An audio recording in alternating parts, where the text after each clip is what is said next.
नमस्कार मित्रों। छत्तीसगढ़ की सरकार छत्तीसगढ़ में मेडिकल टूरिज्म उन्होंने शुरुआत की है। मैं मेडिकल टूरिज्म क्यों कह रहा हूं इसको मैं एक्सप्लेन करता हूं। छत्तीसगढ़ के अंदर आने वाली 75% जो सीट्स हैं पीजी की, वो छत्तीसगढ़ के प्रदेश के बाहर के युवाओं को छत्तीसगढ़ की सरकार देने जा रही है। समझिएगा, लगभग पीजी की 566 सीटें छत्तीसगढ़ में हैं, जिसमें 283 सीट्स हमारे स्थानीय भाइयों को बहनों को पीजी करने के लिए मिलती थी। लेकिन ये नया कॉन्सेप्ट सरकार ने लाया है, जिसके कारण हमारे युवाओं को केवल 140 सीटें छत्तीसगढ़ में पीजी के लिए मिलेगी। ये जो फरमान सरकार ने निकाला है, ये पूरी तरह गलत क्यों है इसको भी समझिए।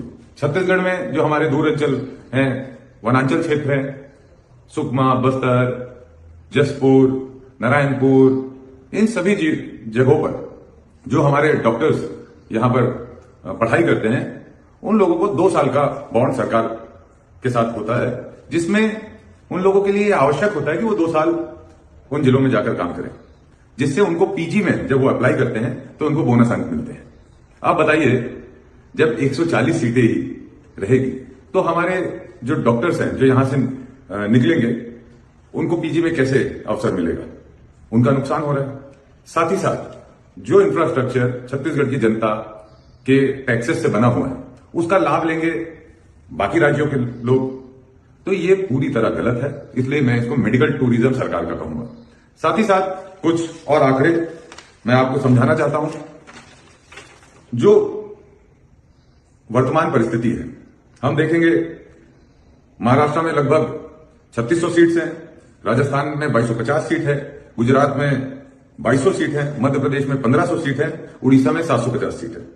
जहां हमारे छत्तीसगढ़ के युवाओं को जो डॉक्टर्स हैं, उन लोगों को कोई जगह नहीं मिल सकती।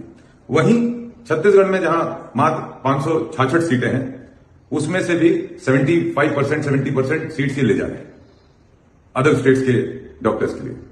इसलिए मेडिकल टूरिज्म के साथ ये छत्तीसगढ़ के जो मेडिकल स्टूडेंट्स हैं, उनके ऊपर सर्जिकल स्ट्राइक भी है भारतीय जनता पार्टी के। इसका हम पूरी तरह विरोध करते हैं और सरकार से यह आग्रह करते हैं कि ये फैसला वो वापस ले। ये छत्तीसगढ़ के हित के लिए नहीं है।